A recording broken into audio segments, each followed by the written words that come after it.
afternoon. This is the 2-minute warning. Please press 1 to ask a question.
Good afternoon, everyone, and thank you for joining today's update on COVID-19 in North Carolina. As of today, we have 25,412 confirmed cases, 708 people in the hospital, and 827 people who have died. Today is one of our state's highest days of reported deaths and hospitalizations since this crisis began. Nationwide, we've passed the grim benchmark with more than 100,000 lost to COVID-19. We continue to pray for the families left behind in the wake of this cruel virus, and we remind ourselves that these aren't just numbers, they're people who've died. In North Carolina, our case count has continued to go up.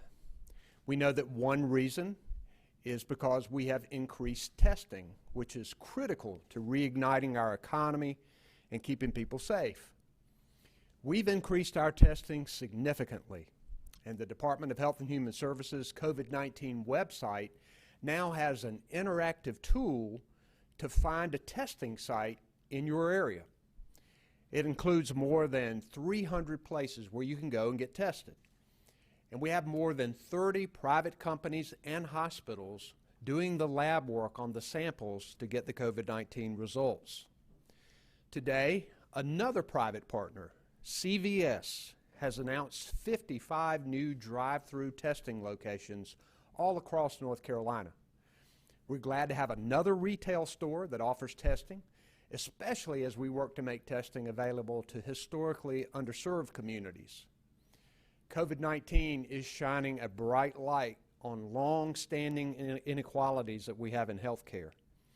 Yesterday, our Department of Health and Human Services launched a radio and video campaign to share important messages about COVID-19 to historically marginalized populations. African American and Hispanic communities make up a disproportionate number of our state's lab-confirmed cases and deaths compared with their percentage in the population. And we must focus on how we can identify these disparities and, most importantly, work to fix them. It's important to keep this gap in mind, both for the location of testing sites and also in contact tracing. Community Cares of North Carolina has now hired almost all of the 250 staff members that we need to get more contact tracing help in our local health departments. Their goal was to complete this hiring by the end of May, and I appreciate their efforts to meet that goal. We know that contact tracing is more effective when that workforce or the contact tracers are diverse and they're representative of the people that they serve. And these new hirings show that.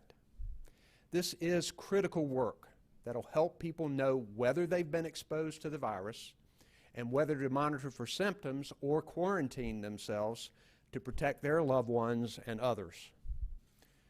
Across the globe, our country and our state, we know that this virus has hurt the economy. Today, I'm pleased to announce that North Carolina has received a federal grant from the U.S. Department of Labor to support job training and temporary employment opportunities. Our Commerce Department's Division of Workforce Solutions requested the funds, and they'll partner with local workforce development boards throughout the state. People are eligible to participate if they've been laid off due to COVID-19. The funds can help pay for on-the-job training, temporary positions focused on COVID-19, or short-term training for workers to learn new skills that are now in demand. This $6 million grant will help our Commerce Department set up these programs, and the state of North Carolina will continue to carry the torch forward as we focus on helping people get back on their feet. As we're now 6 days into Safer at Home Phase 2, please continue to look out for each other. Show respect for those workers who are still trying to navigate this pandemic to keep their customers safe and to keep their businesses open. Be courteous to one another when you're out and about. Remember those 3 W's: wear a face covering, wash your hands, and wait 6 feet apart. Yeah, you've heard these basic safety steps a lot, but they are mighty tools that each of us has to fight this virus. Never underestimate their importance. And let's don't let our guard down. With me today is our Secretary of Health and Human Services, Dr. Mandy Cohen, our Emergency Management Director, Mike Sprayberry, and Commissioner of Prisons, Todd Ishii. Karen Magoon and Nicole Fox are our sign language interpreters. And behind the scenes, Jackie and Jasmine Mativier are our Spanish language interpreters.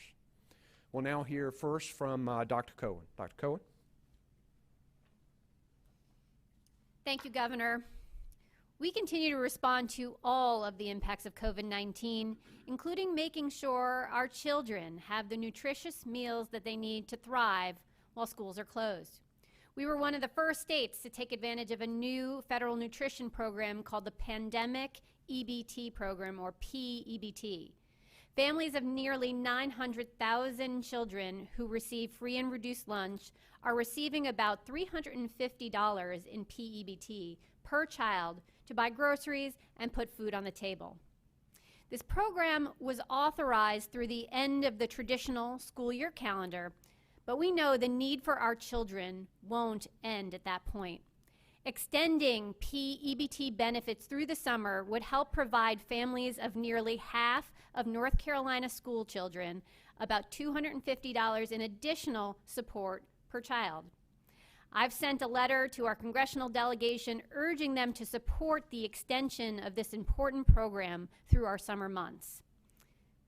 This pandemic has also created tremendous challenges for the hospitals in our state.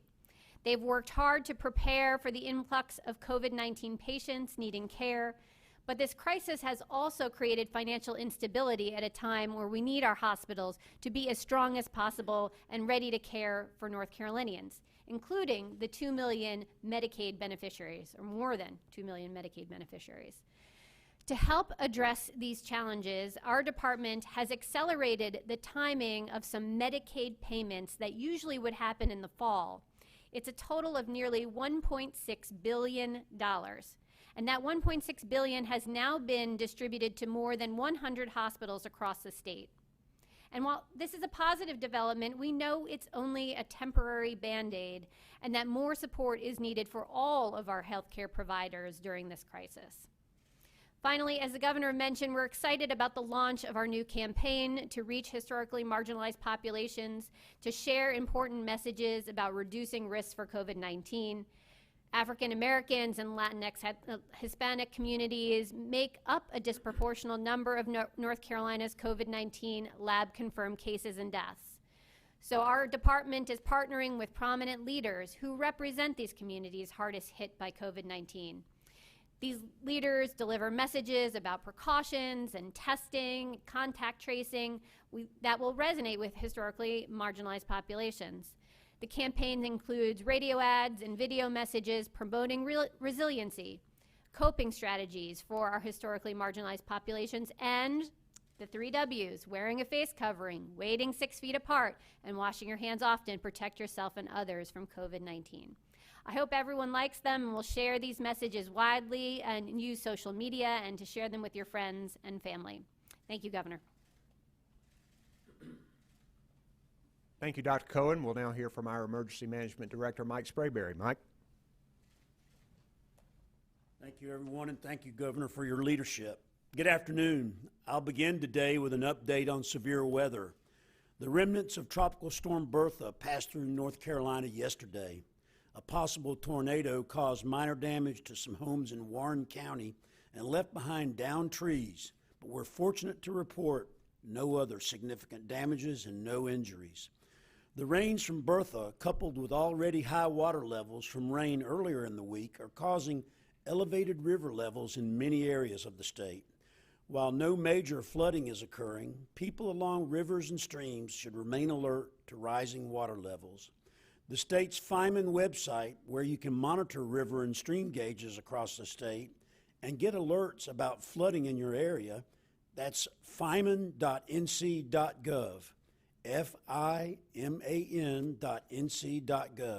Go there for information on flooding in your area. Please use caution around rivers and streams with fast-moving floodwaters, and remember not to drive through water moving across a roadway. With tropical storms Arthur and Bertha having already made their way to our state in the month of May, let them serve as a bracing reminder that hurricane season 2020 begins Monday, June the 1st. Please make sure you and your family go to the readync.org website for tips on how to ensure you're prepared. Today is day 80 of the State Emergency Operations Center's COVID-19 response. Teams are distributing personal protective equipment to long-term care facilities in the Triangle area today and tomorrow at a drive-through site in Raleigh. We've had successful distribution events earlier this week in Cullowhee, Fletcher, and Edenton that provided supplies to long-term care facilities in 17 counties. Since we started this operation 2 weeks ago, we've distributed to 60 counties, and this operation will continue next week. Our partners with the Office of Emergency Medical Services, the National Guard, the Civil Air Patrol, and state and local emergency managers have been doing great work planning and operating these distribution events, making sure long-term care facilities have the supplies they need to protect their residents and staff. A special thanks to our volunteers in the Civil Air Patrol. We know we can't successfully respond to emergencies without volunteers. As we continue to obtain and distribute personal protective equipment, our supplies of isolation gowns and N95 masks are improving. We received shipments yesterday of nearly 700,000 N95 masks, and isolation gowns are coming in as well. This is good news, as those are 2 key items of PPE that we need to support increased testing. The FEMA-funded non-congregate sheltering program is continuing to provide rooms for people who need to isolate due to COVID-19. Last week, 44 counties were using the program to shelter nearly 1,200 people. This type of non-congregate sheltering in hotels, dormitories, and other facilities allows for separation and distancing to prevent the spread of the virus. It has been authorized by FEMA for use during this hurricane season, since we won't be able to operate large congregate shelters for evacuees the same way we have in past years. Remember, like the governor and the secretary just told you, observe the 3 W's. Wear a cloth face covering. Wait at least 6 feet apart and wash your hands often. That's wear, wait, and wash. With these simple yet effective tools, we all have the ability as individuals to slow the spread of the virus That's real power. As always, don't forget to look out for your family, friends, and neighbors, and to call your loved ones daily. Guaranteed they'll appreciate it. With kindness and cooperation, we'll all get through this together as one team, one mission, and one family. Thank you, Governor. Thank you, Mike. We'll now take questions from the media. If you can identify yourself and you can identify your station, your organization, we would appreciate it. We'll take the first question. Our first question will be from Gary Robertson, Associated Press. Hey, Governor, Gary Robertson with AP. I hope you can hear me today. I've got some technology issues, so if I sound like I'm talking through a soup can, I apologize. Good. The legislature seemed to be very close to sending you a bill that would basically order that bars could open again, provided that they serve outside and also expand capacity for restaurants outdoors. Have you seen this bill, and what are your thoughts on basically the legislature in some ways looking to basically cancel out your order as it relates to bars being closed? Well, we're 6 days into phase 2, and on a day when we're seeing some of our highest numbers of hospitalizations and death, the Senate wants to open bars. These decisions are difficult, but they are made with daily briefings from doctors and healthcare experts. This legislation would mean that even if there is a surge of COVID-19 that would overwhelm our hospitals, that bars still stay open. Now, I know that it is a tough time for business, and I believe that there will be a time when we can open bars, but that time is not now. And I hope that the House will look at this carefully and that senators will reconsider their choice about this. We've got to keep the health and safety of North Carolinians as our #1 priority. Thanks. Next question. Brian Murphy with McClatchy. Hi, Governor. Brian Murphy with the News and Observer. I appreciate it. Are you planning to take action against places like Ace Speedway that ignore the Phase 2 executive order and open when they're not supposed to or operate with fans? Will you get the Highway Patrol or National Guard involved? And if there are no plans to do anything, what will prevent other events like the RNC from operating without any regard to the rules that are in place? Well, thanks for that question. Our Department of Health and Human Services has reiterated to local officials in Alamance County that a race with a lot of spectators is dangerous. We are hoping that these things can be handled locally, and we believe that local officials should take action to prevent something like that that can cause illness and death. We understand that this particular raceway in Alamance County may not be holding races this weekend, and that's a good sign. And we hope that local officials will take this seriously.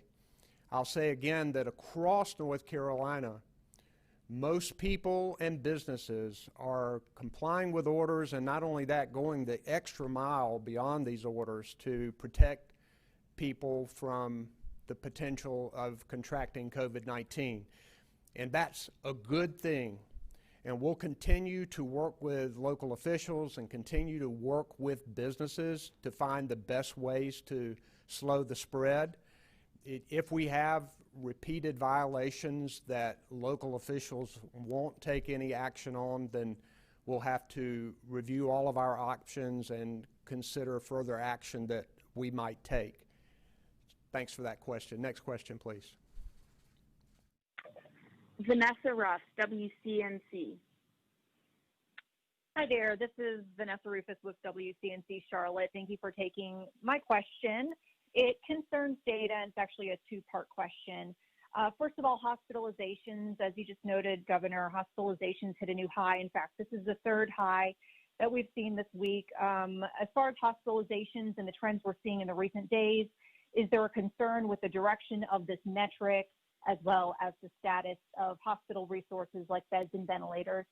Second question is percent positives. We've also noticed these trending higher in recent days. I know that you noted that there's been increased testing, which should catch extra cases. So that would account for the growth in the number of cases, but percent positive is supposed to account for increased testing. It's a percentage. So what could be at play here with the growth in percent positive tests that we're seeing in recent days?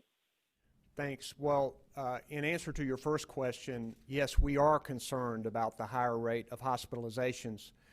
We do know that our hospitals can surge their beds in order to get ready for a surge of COVID-19.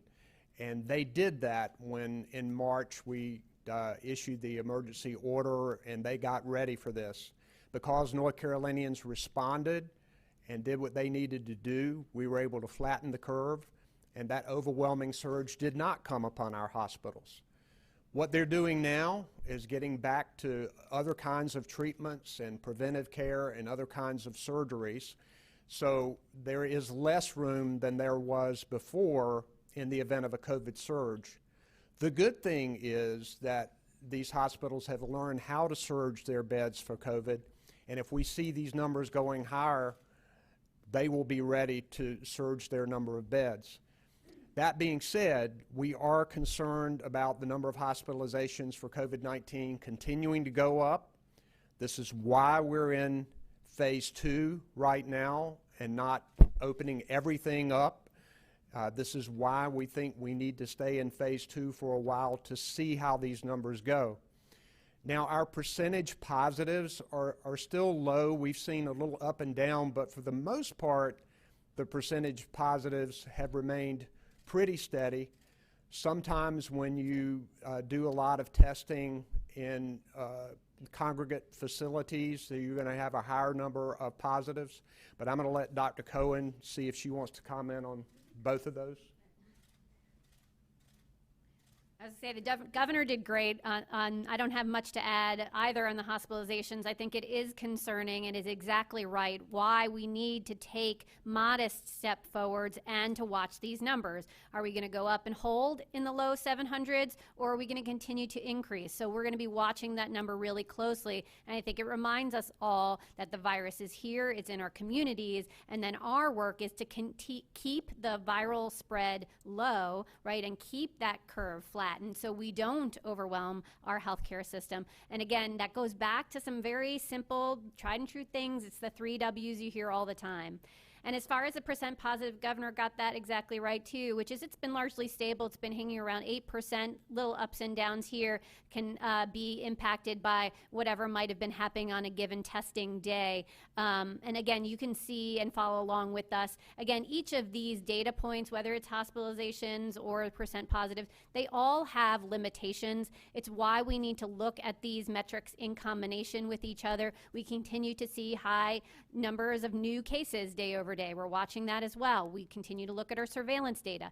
All of that paints a picture of where we are for North Carolina, and what it tells us is we need to take slow steps and we need to protect each other. So I think that we continue to be on that right path, but we have to take the cautious steps that we are taking. I think I'll go back to where the earlier question, which is why it's concerning to hear about us rushing forward on some additional activities, why we see some of these metrics creeping up. We want to make sure that what we are doing allows us to hold the virus level and that spread steady here in North Carolina so that we can keep moving forward and making progress. Thanks.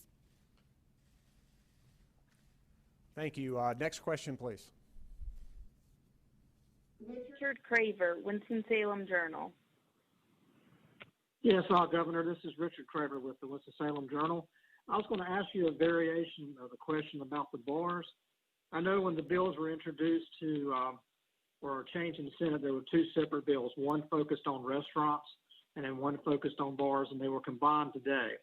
And from what I understand from listening to the debate this morning, there were legislators who were leery of combining the two bills. So is there a situation where you might support the bill that was focused on restaurants and the brew pubs and then not on the one that focuses on the bars? We're always willing to work with legislators on these kinds of issues. It's important, however, when we're reacting to a virus that we can see significant surge happen in a quick period of time, it's important for our health experts to have the flexibility to take the action that is needed to slow the spread of the virus. And when you have legislation that is passed and fixing a certain situation at a certain time, it's very difficult to go back and undo and unwind legislation. This is why the General Assembly passed the Emergency Act to start with, so that officials can react to these kinds of healthcare crises. This is an unprecedented time. We haven't seen anything like this. We have been successful in flattening the curve, and that's why we felt that it was positive to go into phase 2, but we didn't want to go and open everything back up for concern of numbers going up in a quick way. This is why bars were closed.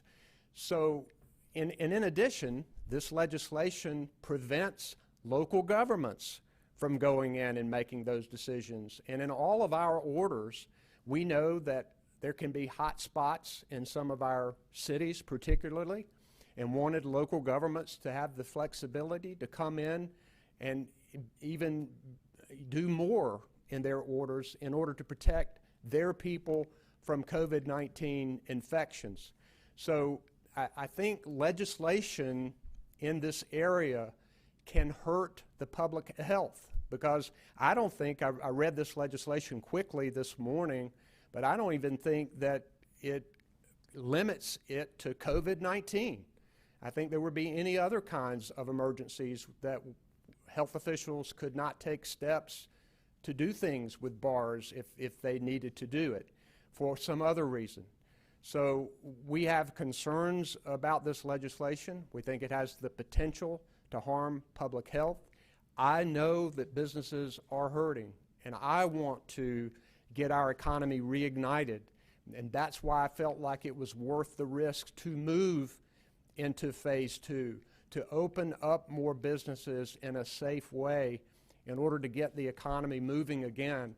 But if you do with this one, what's next? And then are we going to have all of these laws in place that limit the flexibility of healthcare officials who are making on-the-ground decisions, looking at the numbers every day and making decisions about the public health? We don't know what this COVID-19 is going to do. We don't know what's ahead with it. And we hope the General Assembly will leave the flexibility to be guided by the experts on the steps that we take. Thanks. Next question, please. Kenny Beck, WXII. Governor Kenny Beck here, WXII 12 News. I have a question for you and for Dr. Cohen. Governor Cooper, earlier in the week, Tuesday afternoon, President Trump said he needed to hear from you within a week regarding the status of the RNC. Is there any scenario where you will be able to tell the president within the next 5 days that the RNC in late August in Charlotte can have full crowds and full participation?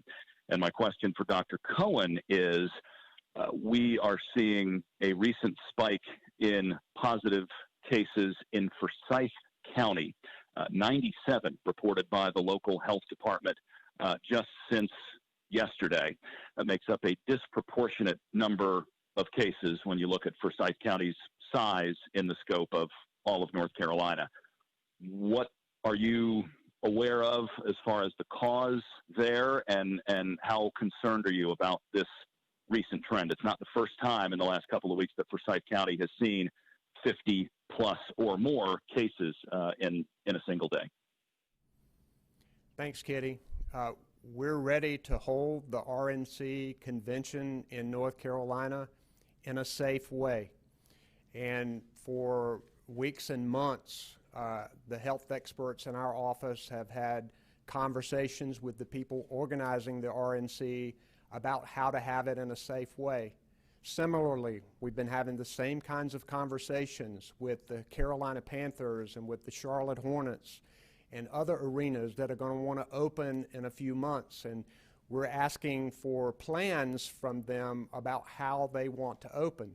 When NASCAR wanted to run the race in North Carolina, we asked them for plans about how they're going to run the race in a safe way.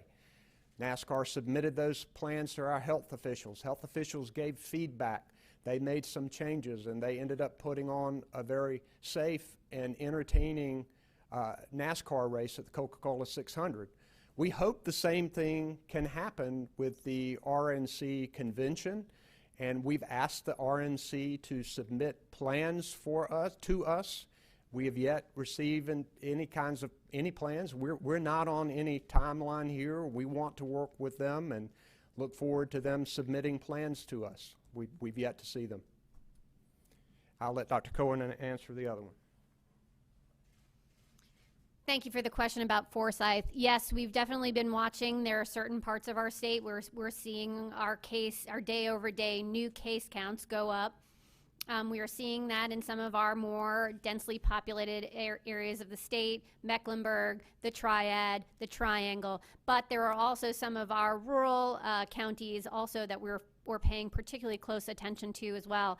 So I think there's a number of things going on. Yes, we are doing more testing, as the governor mentioned in his opening remarks. So that is good. We're doing a lot more testing. We know in the Triad in particular, we knew that was an area of lower testing rate earlier in the pandemic, and we know that we've done a lot more testing there. But it also says we have to be modest and slow in the kinds of activities that we're taking because we are seeing more viral spread. When people move around more, right, we know that the virus is going to have more opportunity to spread, which is exactly why we are trying to take these measured and cautious steps as we open to do it in a way that continues to keep that virus suppression low, right? So what we don't want to see is something ignite and then lots of folks get sick at the same time and overwhelm our healthcare system. So we're watching that very carefully. Again, we work very closely with our hospital systems, track those metrics really closely to make sure that we know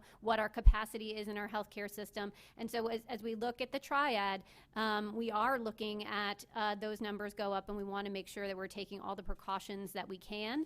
And I'd ask folks in those areas to follow the 3 W's, as well as all those businesses to follow the very detailed guidance that our department has put out. Thank you. Thank you. Next question. Jennifer Emmert, WLOS. Hi, this is Jennifer Emmert with News 13 WLOS. Governor Cooper, can you please explain your decision to make a change in leadership at the Division of Employment Security and any new steps that may be taken to get unemployment benefits to those who need them faster? I ordered the Department of Commerce to make sure that more people got unemployment benefits faster. And the department is taking a number of steps in order to make sure this gets done. That's just one of those steps that they have taken. I believe that they're going to continue to work hard because these families need the help. We now have over 620,000 people who are receiving unemployment benefits right now, totaling almost $3 billion. But there's still thousands and thousands of people who have yet to receive those benefits. I want to make sure those benefits get into the hands of those people as quickly as possible, not only to help those families hang on, but to help the economy in general. And I believe the Department of Commerce will move toward that goal. Thank you. Next question, please. Kate Martin, Carolina Public Press. Good afternoon, Governor Cooper. This is Kate Martin with Carolina Public Press. For journalists around the state, our records requests are languishing for weeks, if not more than a month, at agencies in your administration. Some state officials have promised to cooperate but have done nothing. Others say they don't have to. Public health officials say transparency from the state government is paramount during a pandemic. Several news organizations are now preparing to sue your administration due to this lack of transparency. Governor, do you think it's acceptable for your administration to let records requests get to this point? Well, number one, we want to make sure that we comply with the public records laws, and I want to make sure that every agency in state government does that. Number two, this administration is making a lot of data available, particularly as it relates to COVID-19, and working hard to make sure that that data is available more and more every single day.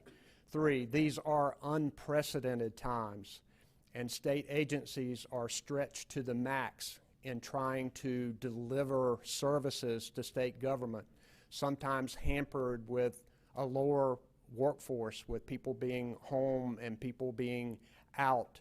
So it is difficult. I want to make sure that these agencies respond to records requests.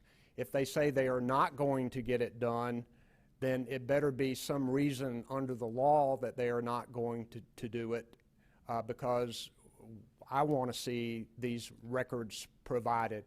And what I'll do is to ask my chief of staff to tell me what's going on, and what particular records that you may be talking about that you want, and see if there's something that we can do about it.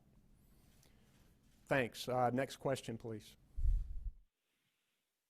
Michael Hyland, CBS 17. Hi, Governor. This is Michael Hyland from CBS 17. I also have a question related to what's happening in the legislature today. The House passed a bill earlier that will make it easier for people to vote absentee and by mail without going to an all vote by mail system. I want to ask if this bill does ultimately make it to you, if you plan on signing this, and if you support the various provisions in it. Thank you. We are, as we've said several times today, in unprecedented times. And there will be a number of people who may feel that it is unsafe for them to physically go out and go to the polls and vote. So any legislation that would make it easier to do no excuse absentee balloting, I think is a positive thing. I'd have to look at all of the legislation. I haven't reviewed the latest version. But I do believe that the legislature and the State Board of Elections should do everything that it can to make sure that people can exercise their constitutional right to vote, and also make sure that there are plenty of places for people to go vote, that there's plenty of time for people to go vote, and to make sure that our elections are secure. We also need to give them the money to do that. I'm hoping, I know legislation is pending to provide funding, and it may be in that particular bill that you're talking about, but they're going to need some more money. For example, poll workers mostly now would be in the at-risk category for COVID-19, and we may have to work harder to find people who can be poll workers at the time of the election. That's just one of the many issues that they're having to consider right now, and we need to make sure that we invest in being able to have a fair election process for everybody in North Carolina, fair, secure, and election process that we can trust. Thanks. Next question, please. Will Michaels, WUNC. Hi, Governor. Thanks for taking my question. Will Michaels at WUNC. My question is about utility shutoffs. Your original executive order prohibiting utilities from disconnecting service for non-payment expires on Sunday. The State Utilities Commission has its own order in place, but given that the Commission's order does not apply to utilities like electric co-ops, and given that your order expires in 3 days, can you say whether you intend to extend that order? First, we know that a lot of families are struggling now.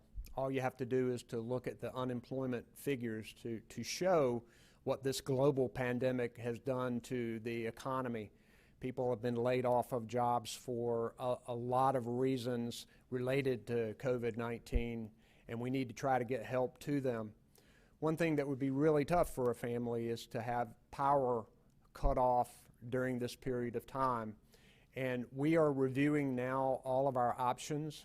We do acknowledge that some of the municipalities and some of the co-ops have more of an issue regarding their financial situation, but we've got to put the consumer first. So we're going to take steps in the next few days to make sure that consumers are protected, and we're working on exactly how we're going to do that. We're well aware that this order is running out soon, and we've been talking to all of the interested parties. We want to make sure that people are protected. Thanks. Next question, please. Our final question today will be from Travis Fain, WRAL. Yeah, hi, Travis Fain, WRAL. This question is for the Commissioner of Prisons. Back earlier in May, when a plan was scrapped to do mass testing at prisons for prison employees, the reasons cited were privacy and safety. I was never clear on what privacy and safety issues there were in simply having people, get swabbed in a parking lot. Perhaps you could lay that out in a little bit more detail. Thank you, Governor. Travis, thank you for your question. Privacy for our staff is very important, and our prison parking lots in many cases are in direct view of the offender population through windows or when they're outside.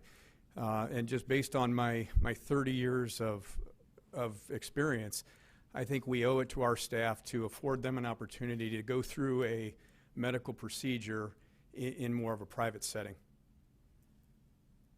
Thank you. Thanks very much for tuning in today, and we'll be back with you again soon. Stay safe, everybody. Thank you.